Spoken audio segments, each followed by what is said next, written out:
Another week passes and lawmakers are no closer to a budget deal. We delve into the details on a potential shutdown in this week's Capitol Report.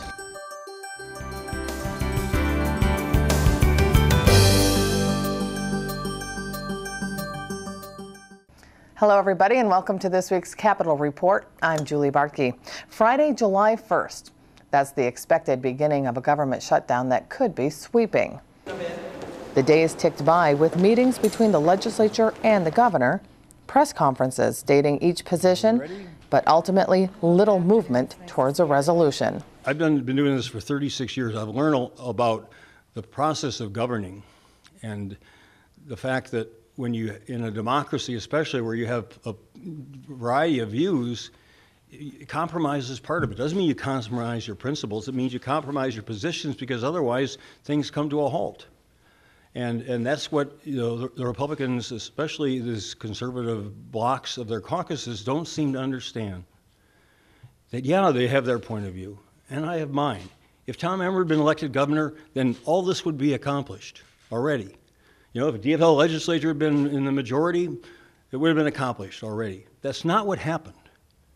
The voters of Minnesota, the people we all work for and are responsible to, put me in the governor's office and Republican leaders in the legislative branch, and we both got to recognize that. And I'm not going to agree with them, and they're not going to agree with me, but we've got to agree somewhere in the middle. That's only responsible. The point is, we've been saying all along, the shutdown is unnecessary, and the shutdown, it doesn't need to happen. I mean, that's been our point. All this discussion, all this additional finagling that's going on, the point is we can solve this budget. And in certain areas, we're incredibly close. In certain areas, we're a little further away. But we need to get down and dig into these bills. And so that will be the agendas for Friday and Saturday to start with. We, in looking at a number of these budget areas, are very, very close. And if we can agree on a half a dozen, maybe it's 6 out of 10 or 5 out of 10 or 7 out of 10, to get that agreement first instead of going back to, will you raise taxes or won't you, I think is a better way to go. And that's what this new framework, that's what it's meant for. That's why getting agreement on the things we agree with, so that folks out there that are wondering, are transportation projects going to continue when you're 99.6 or 99.4, whatever the percentage is. If you're that close, why not get that agreement so that they know those projects will continue?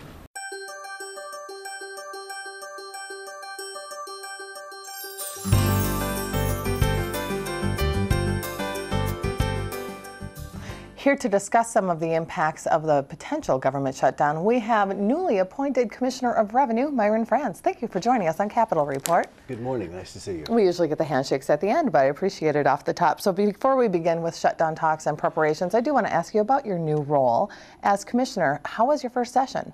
It's been really interesting. I mean, the people have been so helpful, both at the department and in the governor's office and in the legislature. But I will say that it's really a challenge because there's so much going on all the time, and your plate is full, and the key is figuring out where to devote your energies. But this session, as you know, has been an unusual one. So I've enjoyed working with, getting to know the people in the department, getting to know the people in the governor's office and in the legislature, and especially in the legislature. We put many hours in working with different legislators, obviously the chairs of the Tax Committee, Chair Ortman of the Senate Tax Committee, and Chair Davids of the House Tax Committee. So it's been a really interesting and challenging time, but I'm looking forward to wrapping it up too, hopefully. I like how you ended with the hopefully. So let's talk a little bit about a potential shutdown. Your office, along with MMB, Minnesota Management and Budget, are two very critical offices in this entire shutdown scenario. So what have you been doing to prepare? Well, one of the things that we've been doing is trying to develop a contingency plan. As you know, the court will have a hearing tomorrow on June 23rd to determine what is defined as critical service. We've prepared in order to maintain the flow of money to the state. The Department of Revenue will be receiving and depositing money that's paid by taxpayers into the state. So our critical role is ensuring that the financial assets of the state are protected. So that's our major role. In addition, we've obviously been trying to help with the MMB in preparing scenarios, revenue projections and scenarios, but obviously our main goal is trying to get the budget talks supporting the budget talks, so we don't have to go there. But we've spent a lot of time in the last few days trying to make sure we're ready to go if there is a shutdown. And you talk a lot about roles. Your role, in part, is to defend the governor's budget plan and his idea for some new revenue, specifically the proposed tax increase on the state's wealthiest 2%. Now, the governor has contended that he has compromised already by lowering the amount of new revenue that he would like to see come in to help balance the budget. Is he committed to the $1.8 billion number? Well, that's a good question, Julie, because in February when he presented his first budget, he had a higher revenue number, and then in March he revised it down because the forecast was favorable. And then on March 16th he came in with his new framework for negotiations, and that framework, as you mentioned, put a tag of $1.8 billion on new revenue. And he's very serious about that because in order to get cuts that come down to that level of spending, those cuts are very severe. 14% to MnSCU, 19% to the University of Minnesota, 65% to transportation, in addition to the safety net being at risk. So the governor is quite definite that he will make cuts, and he's willing to negotiate those additional cuts with the legislature, but he's really insisting that there be $1.8 billion in new revenue to help balance the budget. Because remember, part of the problem here is we've been having this budget problem year after year after year, and so we really need to fix the structural problem. We simply are not collecting enough revenue for the level of spending that we need. So I think the governor is very serious about that, and as you know, he's open to different ways to achieve that. The governor has a very specific tax proposal that we think is the right way to go, by taxing only the top 2% of the wealthiest Minnesotans on the income tax. But sometimes people haven't been talking about the other. There's about $300 million in fairness and broadening the base for sales tax and corporate tax by closing loopholes. So there's a component of that we think the Republican majority could be quite supportive of, because it simply is making taxes more fair at the corporate and the sales tax area. But he's quite insistent on the $1.8 billion in new revenue. And the Republicans tend to be insistent on no new revenue, no increase in spending. So looking at it broadly, in your opinion, can a shutdown be averted at this point? I think so, Julie, and here's why. I think everybody knows, and I've talked to a number of different people on both sides of the aisle, everybody knows that we have to reach a deal eventually. Why not June as opposed to July or some other time? And I think the key is that if the majority is willing to compromise and negotiate with the governor, and the governor's clearly put out a position to compromise and negotiate different ways, if they're willing to really negotiate and compromise on the revenue, it will solve a lot of problems. One of the things we have to be concerned about, we're in a very fragile recovery right now economically. And Ben Bernanke, just 2 weeks ago, the chairman of the Federal Reserve, made a comment that he was talking about the federal budget problem and the state budget problems. And he was quite concerned that if all the states and the federal government too quickly make the adjustments in spending only, we could have another recession follow the one we just had. And so I think the more that we all focus on what's right for the economy, what's right for those folks in Minnesota who need services, that we can agree that the next biennium really requires some new revenue. And I'm hopeful that that can happen. I want to switch gears just slightly here. What impacts, in your opinion, would a shutdown have on revenue in the state? Can it be quantified at all? Well, it's a difficult thing to quantify, Julie, and I think one of the things we've tried to do is to find out, obviously, if we close the door on July 1st for the Revenue Department and we bring in money and collect and deposit that will help in that regard, but we won't be doing our collection activities. We won't be doing our enforcement activities. There will be a revenue impact. Generally, the collection activities and enforcement activities bring in somewhere along the neighborhood of $50-some million a month. So that sort of revenue stream could be jeopardized. Now, clearly, most of the people in Minnesota pay voluntarily, and that's where the biggest chunk of the revenue comes from, is voluntary payment. So that's going to continue to occur, but there will be some slippage in the revenue collection, and we're concerned about that. Finally, real quickly, we're just about out of time, but according to the National Conference on State Legislators, there are only 15 states that budget on a 2-year cycle. This is down from 44 states back in 1940. So in your opinion, could moving to an annual budget cycle maybe avert big budget deficits or fix the problem, which seems to be what lawmakers and the executive branch want to do? Well, that's interesting. And in fact, I know that when you talk to Dr. Stinson, the state economist, he'll have some ideas about that too. I think from a budgeting standpoint, the biennium is helpful because there are so many of these things that take a while to implement, to get going. So whenever we talk about a revenue change, it takes a while for that to be factored in and to start feeling the effects of it. So I guess purely from a budget officer point of view and in the revenue department, I would prefer a 2-year biennium. But it also, can you imagine doing this every year? The budget negotiation every year. For me, for the first time, I think I'd rather wait another 2 years before it happens again. But that's good. All right, Commissioner, on that note, we are out of time, but thank you, and we will be tracking, of course, the negotiations closely as they continue. Thank you. My pleasure, Julie. Public safety could be affected if a government shutdown is implemented.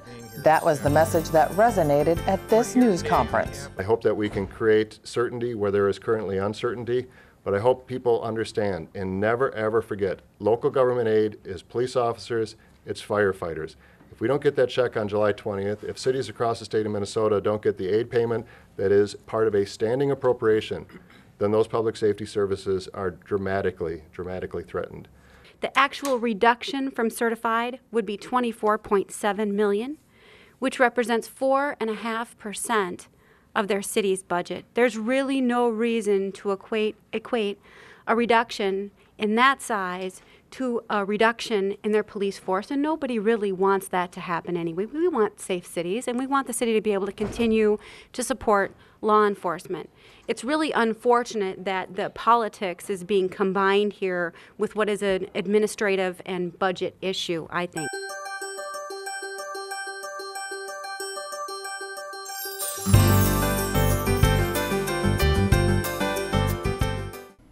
Here to talk more about the GOP position into these budget negotiations and a potential shutdown, we have Senator Nienow. Thanks for joining us today. Absolutely. Glad to be here. Let's begin with your caucus position of no new revenue as a part of the budget solution. The governor continues to hold firm that he wants $1.8 billion.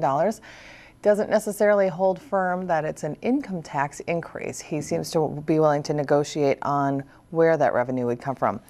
Where does your caucus remain right now with the idea of new revenue? Sure. Well, first of all, I'll tell you where we came from and where we're at today. When we campaigned, the majority of the legislature's campaigned in November and took office in January, we were talking about a $32 billion budget. That was the money we had in the bank, so to speak.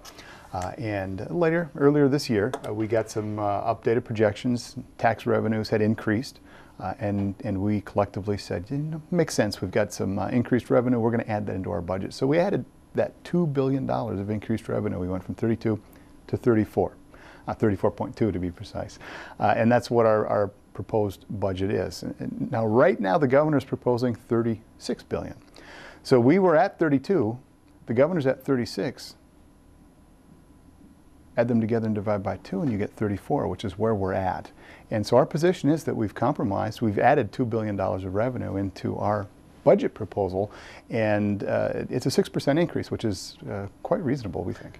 So the big question is, and answer this if you can, will there be more compromise by either side at this point, to your knowledge? We don't know about the governor, obviously, but speaking on behalf of your caucus, is there more room for negotiation? Well, just last week, our caucus offered the governor another couple $100 million, almost $250 million in additional spending. And it was a little disheartening to see the governor just dismiss that right out of hand and say, oh, that's not even really an offer. You're rearranging chairs on the Titanic or something. Hundreds of millions of dollars in new spending we offered up, in addition to what we had before. And so at the end of the deal, or at the end of the day, we have to have a budget deal and we have to come to an agreement. And what does that look like yet? I'm not sure. Okay, let's work under the assumption that there will be a government shutdown here. You and 3 other Senate Republicans believe that the state should only spend the money that is obligated by a state constitution, state law, or federal mandate. Now you're asking the courts to back this up. What specifically are you hoping will result from this request? Well, to put it succinctly, I would hope that we would uphold the Constitution. That's the ultimate goal here, is to uphold the Constitution. The Constitution is very clear that the legislature has the power to appropriate. It's also very clear that of the 3 branches of government, no one branch can exercise the power of the other. And that is the nexus around which our court challenge is centered, if you want to call it that. We would hope that the courts would agree with us, and that would uphold the legislative authority to appropriate. And we would hope then that the governor in turn, because he himself, by petitioning the court, has acknowledged that there are core and essential functions of government that need to be funded. So we would hope that he would exercise his constitutional obligation and just call us back so that we can pass these budget bills and keep the funding going. And if not, you do support a lights on bill. What would be included in that bill if you are an author of it? Sure. Well, you know, and what that looks like specifically is certainly open to negotiation and compromise. But my proposal, what I'm talking about right now, is public safety, judiciary and public safety 100%. Keep them at current funding levels. Everybody else will fund at 90%. That does two things. Number one, keeps government operational, keeps the services going. Number two, it maintains pressure on the governor and the legislature so that they have to come together and reach a budget agreement. We can't just let it coast on autopilot. So Senator Nienow, have you been out talking with your constituents? And if so, what have you been hearing?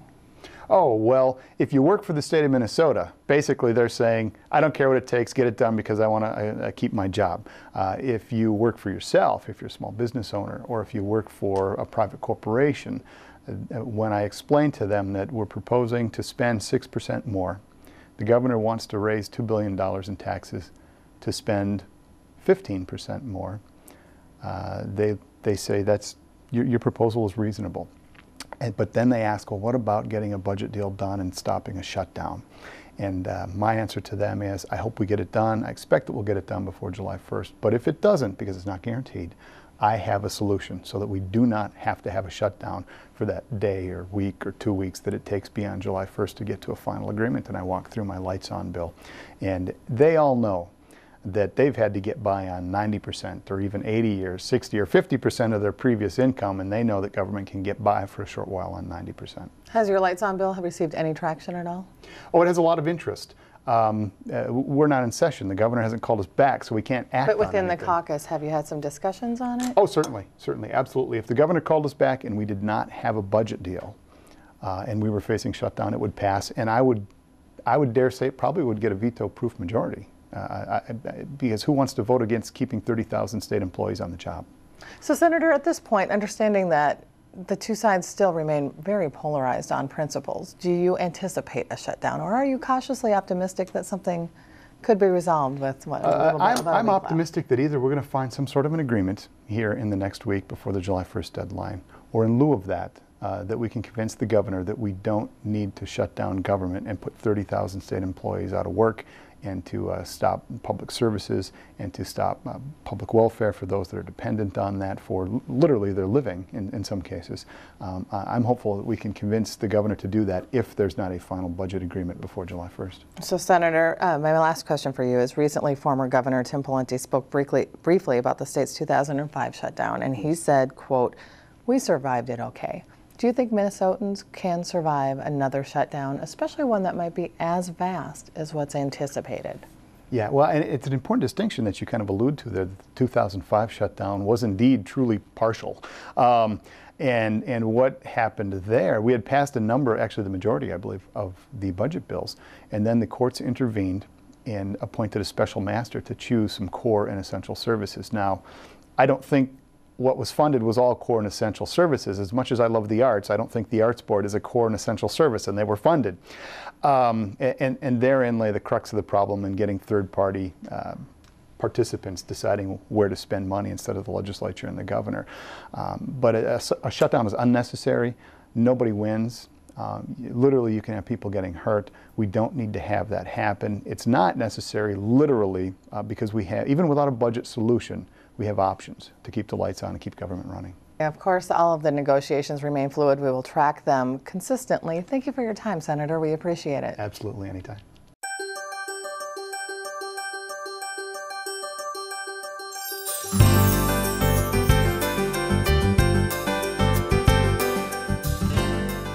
Here to talk more about the impact of a potential shutdown, we have state economist Dr. Tom Stinson. Thanks for joining us today. We appreciate it. It's good to be here. Dr. Stinson, let's begin with, is it even possible to quantify a shutdown that's expected to be as far-reaching as what is anticipated? You know, it's probably not possible to quantify a shutdown even if we knew what the dimensions of the shutdowns were going to be. But since we don't know how many people are going to be laid off. We don't know what services are going to be kept, and we don't know how long it's going to be. You know, that just makes it an impossible task. But there are some guidelines that we can pay attention to. And what are those? Well, one is that the state in the month of July, not just from the general fund, but from all funds, so this would include construction spending and things like that as well, would spend about $3 billion. Now, the total state's economy is about $270 billion, so that's noticeable. And state employees' salaries for the month, the best estimate is that this would be somewhere in excess of $100 million that wouldn't be paid if the shutdown went on for a whole month. So those are noticeable numbers. Now, what's often overlooked is that there's more going on than that, than just state employees' salaries. The ripple effects? Well, the ripple effects are two kinds of ripple effects. One is that the state does more than just pay employees. It also buys stuff, Xerox paper, for example, or printer paper, for example, and it provides funding for both local governments and for social service agencies, some social service agencies. And an important thing that the state does is it pays for highway construction, and that highway construction is done by the private sector, and so that would show up not as a loss because of state payment, but as a decline in construction activity. So understanding that a lot of these are hypotheticals at this point, let's move into that arena a bit if you're comfortable and talk about, I want to begin with Global Insight. Back in April, they predicted an economic growth rate for Minnesota of 3.2%, considered a slow growth, but growth nonetheless. Now, you stated on June 9th to NPR's Tim Pugmire that some government workers have already changed spending habits, impacts to restaurants, resorts, and entertainment venues. So is it fair to say that the shutdown could slow that economic growth rate even more than the slow growth that was expected, and could it result in a double-dipped recession? Excuse me. Okay. There are really two parts to that question, and the first and the most disappointing part is that since that 3.2% that we talked about in April, Global Insights ratcheted their outlook for the U.S. economy down and then down again and then down again. So we're now not thinking that we're going to see 3.2%. We're now thinking we're going to see 2.5 or 2.3 or something like that, which is noticeably less. That's an important thing, and that doesn't have anything to do with the Minnesota shutdown or the potential Minnesota shutdown or anything like that. It just has to do with how poorly the U.S. economy is performing. So now to the second part of your question. The Minnesota economy is doing just about as well as the U.S. economy, but we expect to see a little bit of a slowdown.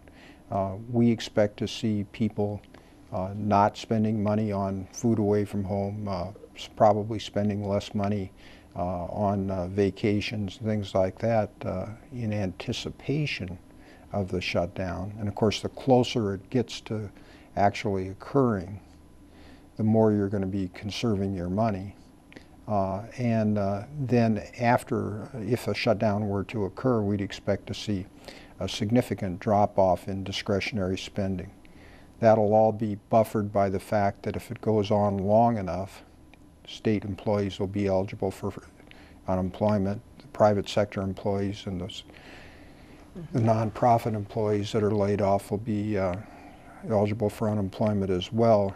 And it's not likely to be enough to turn the state economy into a recession, and it's certainly not likely to be enough to turn the U.S. economy. Minnesota is an important part of the U.S. economy, but we're only 2%, and this would be the tail wagging the dog. I like that analogy. So, Dr. Stinson, in your professional opinion, if a shutdown does happen, and if it is vast, and let's say hypothetically it's a month long, How long could it take for the state to actually bounce back economically? Well, I think we'd bounce back pretty quickly. A month-long recession is going to slow people's spending down, but it's not going to stop everything. And once the bills can be paid legally again, people would pick up and start hiring very quickly. Is there a point where we get into a fear zone that it would take a considerable amount of time to bounce back? Say 2 months, 3 months, 4 months? No, I think that it's not a fear zone problem.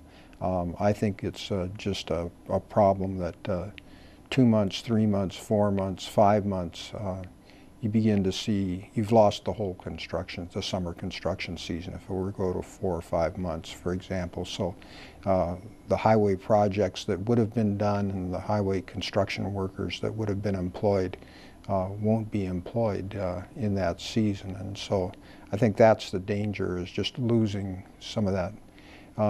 You know, if it went on beyond September, I'm sure there'd be concerns for the schools and it'd be another thing. So that it's just the magnitude would compound if it went on longer than a month or two. In your time as state economist, have you ever seen a situation quite like this? We've had shutdowns before and concerns of shutdowns before.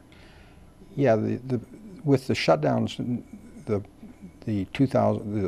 only shutdown that I remember was the one where we had a lot of budget bills already passed, and so that there was just a small part that wasn't funded. This time we've got virtually no budget bills passed, and so that's going to be a problem. It's the magnitude, again, the potential magnitude of the problem, and then it compounds the longer and longer the shutdown lasts. And one last question for you real quickly.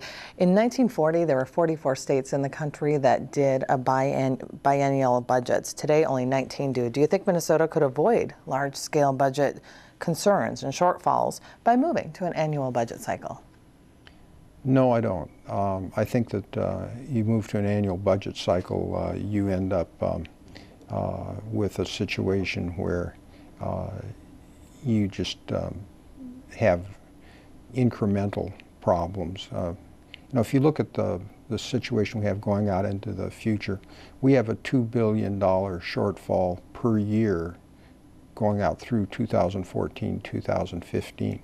So it doesn't matter whether you say we have a $4 billion shortfall in 2014, 2015, or we have a $2 billion per year in both 2014, 2015. The arithmetic is still the same, and it means that you got to make some significant changes in the budget. So no silver bullet? No silver bullet. Okay, Dr. Stinson, thanks for joining us today. We appreciate your time. Good.